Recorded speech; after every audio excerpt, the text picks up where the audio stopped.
आज हम एक ऐसे व्यक्ति के बारे में बात करने जा रहे हैं जो सदी में एक या दो ही होते हैं। जी, आपने एलन मस्क का नाम तो जरूर ही सुना होगा।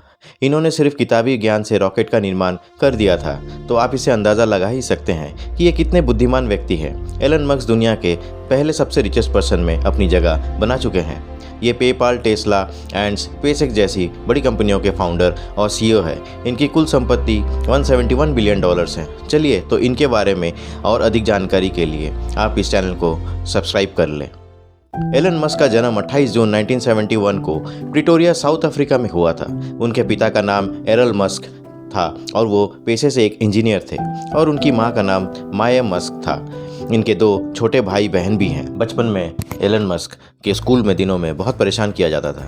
एक बार तो कुछ लड़कों के ग्रुप ने उन्हें सीढ़ियों से धक्का दे दिया और उन्हें तब तक मारा जब तक वो बेहोश न हो गया। इसके चलते एलन मस्क कई दिनों तक अस्पताल में भर्ती रहे। भले ही बचपन में एलन मस्क की इतनी सारी दिक्कतें झेलनी पड़ी, लेकिन आगे चलकर एलन मस्क ने मानवता के हित के लिए बहुत ही सराहनीय काम किए। Hi, I'm Elon Musk. I'm the co-founder of Tesla, SpaceX, PayPal. ये बचपन में किसी भी बात करना पसंद नहीं करते थे। इससे लोग इन्हें गूंगा भी समझने लगे थे, और उनके माता पिता ने इनकी चेकअप भी करवाया था। पर एक दिन खाना खाते वक्त ये अचानक से बोल पड़े। तब जाकर इन्हें माता पिता को पता चला कि ये बोल भी सकते हैं, लेकिन इन्हें अचानक बिल्कुल साफ बोलते देख वो आश्चर्यचकित हो गए। उसके बाद ये बचपन में किसी भी चीज़ को बारीकी से देखते थे और उसके बारे में ज्ञान प्राप्त करते थे। इन्होंने तो 9 से 10 साल की उम्र में ही इतनी सारी किताबें पढ़ ली थी कि जो एक ग्रेजुएट बंदा भी नहीं पढ़ पाता था।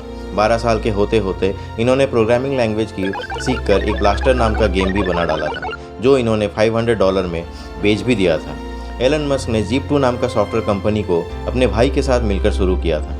उस कंपनी को कुछ समय चलाने के बाद इस कंपनी को उन्होंने कॉम्पैक्ट जैसी कंपनी को $307 मिलियन में बेच दिया था, जिसके उनके पास कई और कंपनी खड़ी करने की राशि भी जमा हो गई थी। फिर 1999 में X.com की शुरुआत की, जिसमें इन्होंने $10 मिलियन की इन्वेस्टमेंट की थी, और ये अपने मनी ट्रांसफ़र जैसे क्षेत्र में काम करती थी। फिर इसी कंपनी को करीब 2001 में एक और मनी ट्रांसफ़र कंपनी ने इसे अपने साथ जोड़ लिया, और आज जिन्हें आप पेपैल के नाम से जानते हैं। जब कंपनियों से पैसे आने के बाद 2004 में टेस्ला मोटर्स में इन्होंने निवेश किया। हालांकि इसकी शुरुआत 2003 में मार्टिन एबरहर्ड और मार्क टारपेनिंग ने की थी, पर 2004 में $30 मिलियन की इन्वेस्टमेंट से टेस्ला मोटर्स में निवेश किया था, और ये कंपनी इलेक्ट्रिक कार के क्षेत्र में काम करती है। और इस कंपनी की सफलता का राज खुद एलन मस्क है। इनके वर्ल्ड क्लास कंपनीज की लिस्ट में Zip2, X.com, PayPal, SpaceX, Tesla Solar City, Hyperloop, OpenAI, Neuralink, the Boring Company जैसी बड़ी बड़ी कंपनियां हैं। इनका मानना है कि असाधारण काम करना है तो टीम पावरफुल होनी चाहिए। पहली बार में ही सही आदमी हायर करो। मीडियोकर आदमी जब उसे रिजल्ट अचीव नहीं होता तो ये मानने लगता है कि रिजल्ट अचीव नहीं हुआ क्योंकि वो हो ही नहीं सकता था। लेकिन इनकी सोच बिल्कुल ऑपोजिट है। ये कहते हैं नहीं हुआ से कोई मतलब नहीं, तरीके बदलो, मगर गोल नहीं बदलना है, स्ट्रैटेजी बदलो। पूरा बचपन घर में अकेले 10-10, 12-12 घंटे पढ़ के इन्होंने निकाल दिए। जिंदगी भर 7 दिन काम किया, एक दिन में 15-15 घंटे काम किए। अपने आप से अनरीजनेबल और बहुत ही डिफिकल्ट एक्सपेक्टेशन रखते थे। Single digit weeks. 22 hours a day, or like what? How many I hours? was working, so 7 days a week, sleeping in the factory. I worked in the paint shop, general assembly, body shop. You ever worry about yourself imploding? Like it's just too much? Absolutely. No one should put this many hours into work. अपने आप से वो expect करते थे जो कोई उनसे expect नहीं करता था। ये कहते थे मुझे वो नहीं करना जो किया जा सके, मगर वो करना है जो किया जा सके। I don't expect to do what is possible, I want to do what is needed to be done.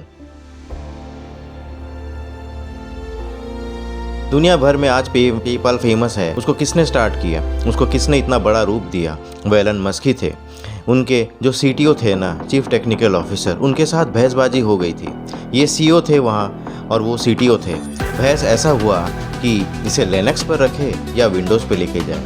इसी चक्कर में सीटीओ ने बोर्ड को अपने तरफ कर लिया, और उसी समय एलन की शादी हुई थी और हनीमून पे गए थे, और पीछे से एलन को बाहर निकाल दिया गया और सीईओ के पोजीशन से उन्हें हाथ धोना पड़ा। बहरहाल उस कंपनी से भी बाहर हुए ये, लेकिन तब बाहर होते वक्त उनका शेयर बहुत बड़ा हो चुका था। $165 मिलियन लेके वो बाहर निकले तो वो रुके नहीं। अब इन्होंने सोचा कि मंगल ग्रह में जीवन होना चाहिए। ये सोचे मंगल ग्रह में पेड़ पौधे उगाऊंगा, पेड़ पौधे लगाऊंगा, फिर उसके बाद लोगों को बसाऊंगा, जीवन बसाऊंगा। ये रशिया रशिया गए और रशिया जाके इन्होंने बोला कुछ ऐसे रॉकेट का इंतज़ाम किया जाए जिससे मैं मंगल ग्रह जा सकूं। उन्होंने उनका प्रपोजल दिया कि $8 मिलियन लगेगा। इन्होंने सोचा कि $8 मिलियन तो बहुत ज़्यादा है। एलन मस्क निगोशिएट करने की बहुत कोशिश की, लेकिन हर एक प्रपोजल रिजेक्ट हो गया और ये वापस आ गए निराश और हताश, और सोचने लगे क्यों नहीं ये कंपनी मैं खुद ही बना लूँ। और फिर पढ़ने लगे रॉकेट साइंस के बारे में, अपने आप पढ़ने लगे और उन्होंने खुद इसी समय स्पेसएक्स नाम का एक कंपनी फाउंड करी। जिस प्रकार हेनरी फोर्ड ने commercially viable automobile industry create करी, उससे पहले गाड़ियाँ बड़ी महंगी बनती थी। इसे कमर्शियली वायबल बनाने के लिए बड़ा एक असेंबली लाइन बना दिया हेनरी फोर्ड ने। कमर्शियली वायबल तो किया, तो मैं क्यों नहीं इसे ट्रैवल कंपनी कमर्शियली वायबल क्यों नहीं बना सकता। $8 मिलियन तो बहुत ज़्यादा है एक रॉकेट के बारे में। सोचने लगे कुछ ऐसा किया जाए, रियूजेबल रॉकेट तैयार किया जाए। रॉकेट साइंस की पढ़ाई इन्होंने फॉर्मली तो नहीं की थी, लेकिन इससे पता चलता है कि कोई भी इंसान इंटरनेट की मदद से खुद पढ़ाई करके कोई भी स्किल या नॉलेज गेन कर सकता है, और वो ही इन्होंने किया। प्राइवेट ऑर्गेनाइजेशन स्पेस ट्रैवल की दुनिया को रिडिज़ाइन कर देगा, ऐसा इससे पहले किसी ने सोचा नहीं था। उनकी मदद करने के लिए कोई भी नहीं आया था।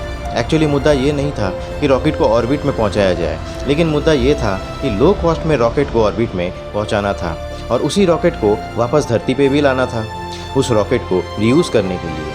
वहीं जब पहला रॉकेट लॉन्च किया तो उनके इंजन में आग लग गई और वहाँ से उनको बहुत ज़्यादा बड़ा नुकसान हुआ। और दूसरी बार ट्राई किया, पर इस बार रॉकेट स्पेस में गया लेकिन ऑर्बिट में नहीं पहुँचा और ऑफ रूट हो गया। और तीसरी बार स्पेस में पहुँचते ही ऑफ रूट हो गया।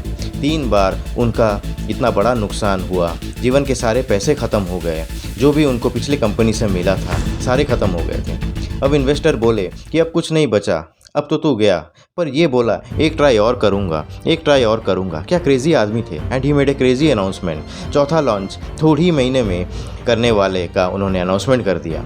एक्चुअली इस इंडस्ट्री में इतने छोटे छोटे गैप में कोई लॉन्च नहीं करता, बट इतनी छोटी उम्र में भी उनका रिस्क एपेटाइट बहुत ज़्यादा थी और अपना सब कुछ दांव पर लगाने का लिए वो तैयार थे। अपने घर मकान बेच के किराए पर शिफ्ट हो गए, तब से कर्जा लेकर आखिरी बार ट्राई किया और इस बार न केवल सफल हुए, लेकिन $1.5 बिलियन का नासा से प्रोजेक्ट भी लिया। नासा ने इनको फंड किया और बोला आप हमारे लिए काम करिए। आप जानते हैं हमारा इसरो और नासा ये सरकारी पैसों पर काम करते हैं, लेकिन रीयूजेबल रॉकेट सरकारों के बिना इन्होंने प्राइवेट में अपने दम पे बिना फॉर्मल पढ़ाई के अपने आप किताबें पढ़ के खुद ही कर डाला। ऐसा पैरानॉइड विजन और पैशन, अपने प्रोडक्ट और क्राफ्ट को अचीव करने का ऑब्सेशन बहुत कम लोगों में होता है। हमारे देश में भी ऐसे कई लोग होंगे, कई टैलेंटेड लोग होंगे। आज ये नासा स्पेस एजेंसी के equipment cargo and satellite orbit तक पहुंचाते हैं। अब ये चल ही रहा था कि इन्होंने टेस्ला मोटर में भी पैसा डाल दिया। ये टेस्ला मोटर में पैसा इन्वेस्ट किया, उनकी कंपनी में घुस गए, पूरी तरह इन्वॉल्व हो गए और जल्दी ही इनको कंपनी का CEO घोषित कर दिया गया। और इन्होंने टेस्ला को लेकर इलेक्ट्रिक व्हीकल्स बनाने का जो विजन है उसे तैयार किया। जो पहले गाड़ी बनी वो अपने कॉस्ट से डबल कॉस्ट पर चली गई। $1,09,000 की गाड़ी बनी। शुरू के दिनों में इन्होंने सोचा था कि $50,000 में गाड़ी बन जाएगी, लेकिन कॉस्ट डबल हो गया और गाड़ी बिकी नहीं। बिकने में बहुत दिक्कत आई। दूसरी बार में कॉस्ट थोड़ा कम हुआ, लेकिन तीसरी बार में गाड़ी की कॉस्ट एक्चुअली कुछ रीजनेबल कॉस्ट में आ गई, जिनसे इनके कार की सेल्स बहुत बढ़ गई। यानी कि स्पेसएक्स में कई फेलर आए, पेपाल से निकाला गया, टेस्ला में शुरुआती दिनों में काफ़ी स्ट्रगल हुई। उनका कहना है failure is an option but you have to bounce back. Elon Musk अपने आप में एक केस स्टडी है। उन्होंने सिखाया आर्ट ऑफ फेलिंग सक्सेसफुली। आज वो दुनिया के one of the most richest person in the world है। ड्राइवरलेस पावरफुल गाड़ियां बना रहे हैं एलन मस्क। एलन मस्क दुनिया भर में छा गए हैं। फ्यूचरिस्टिक, फ्यूचर ओरिएंटेड और बैरियर फ्री थिंकिंग का एक जीता जागता मिसाल है एलन मस्क। हमेशा याद रखना, always to bounce back like Elon Musk.